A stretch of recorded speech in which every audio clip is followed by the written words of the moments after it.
You know, in the fight against cancer, we've spent a ton of time looking for typos in our DNA. But what if the real problem isn't the blueprint itself, but the control panel that reads it? Today, we're going to dive into a new way of thinking about how cancer hijacks that very control panel to fuel its own growth. For years, there's been this huge puzzle.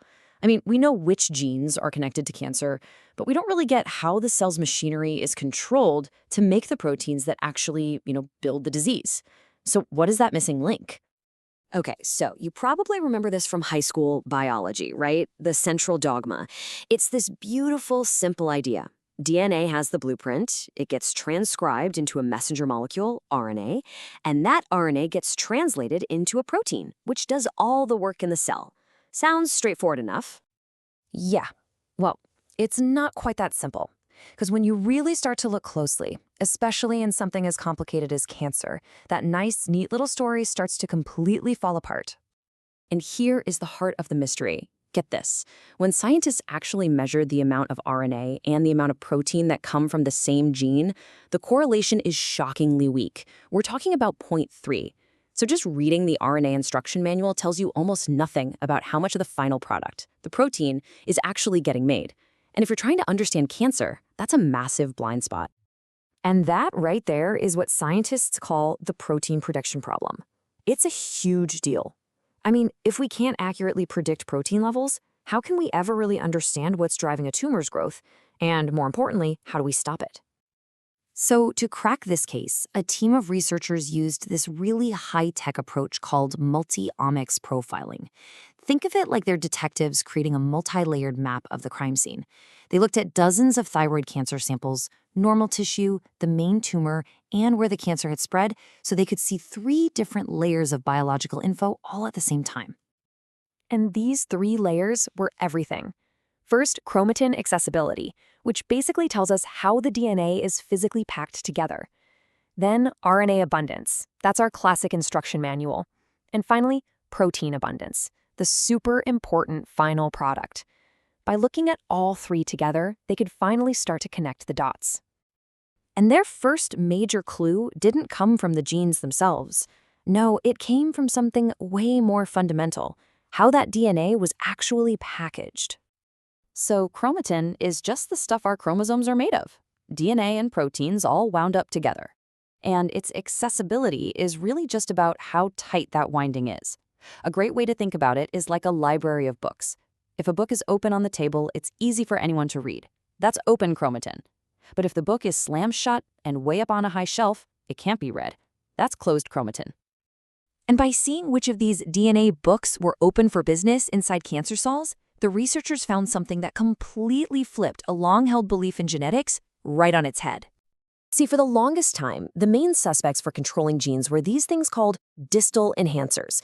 Think of them as remote controls, located way down the DNA strand from the gene they affect. But this study found a surprise culprit: gene body enhancers. These are control switches located right inside the physical body of the gene they regulate. And this right here, this is the aha moment. Look. On the left, for genes that aren't very active, their control switches are far away. But check out the right side. For the really active genes that are driving this cancer, the most important control switches are right there, inside the gene itself. The control panel wasn't across the room. It was built right into the machine. This is a game changer. The old model of a remote control just wasn't the whole picture. For the genes that matter most in cancer, the control panel is built in, creating this direct, high-speed connection between the switch and the gene's output. So, okay, how does cancer actually take advantage of this local control system? Well, it turns out it's a very specific and pretty clever hijacking process. So here's how the heist goes down. First, these master key proteins called transcription factors go into overdrive. Then, these keys find the perfect keyholes, those enhancers located inside the important cancer genes. And boom. This creates a super efficient pipeline where RNA and protein production are now tightly linked. That weak 0.3 correlation we talked about, this system totally fixes that, creating a powerful engine that drives the cancer forward. And this is where it gets really interesting. These master keys aren't universal. They're unique to each type of cancer. You can see it right here. In normal thyroid tissue, you've got one set of keys. But in thyroid cancer, a totally different family of keys takes over. And breast cancer? a different set again. It suggests each cancer has its own unique way of hot-wiring our genes. Now, this discovery in thyroid cancer raised a huge question. Was this just a fluke, or had they stumbled upon a fundamental rule for how cancer works? To find out, they had to look at another common cancer. So, to confirm their findings, they took their entire analytical framework and applied it to a public dataset on breast cancers. And guess what? They found the exact same principle at work. The genes that define different types of breast cancer were also being controlled by these local gene body enhancers, hijacked by their own specific set of transcription factors. What this discovery does is give us a much, much sharper lens to look at cancer with. Instead of just seeing a chaotic mess, we can now identify specific regulons. A regulon is just the master key, plus the specific set of genes it controls. By finding these regulons, we can pinpoint the exact circuits driving a specific cancer, like the key genes they found in thyroid cancer that are linked to its ability to spread. And this isn't just a cool biological finding. It has really profound implications for how we might actually treat cancer in the future. The researchers themselves said it perfectly. This work gives us two new kinds of targets. First, it helps us prioritize which proteins we should be trying to block. But even more exciting, it offers up brand new epigenetic targets. We might not have to just block the final product anymore. We could aim directly at the control switches themselves, the enhancers and the master keys, to develop way smarter, more precise therapies.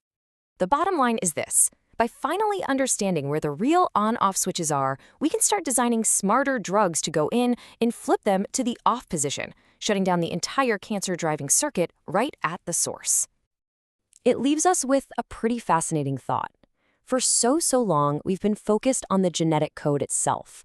But maybe, just maybe, the next huge breakthrough in cancer therapy won't come from the code, but from understanding and controlling something much more subtle, the physical architecture of our own DNA.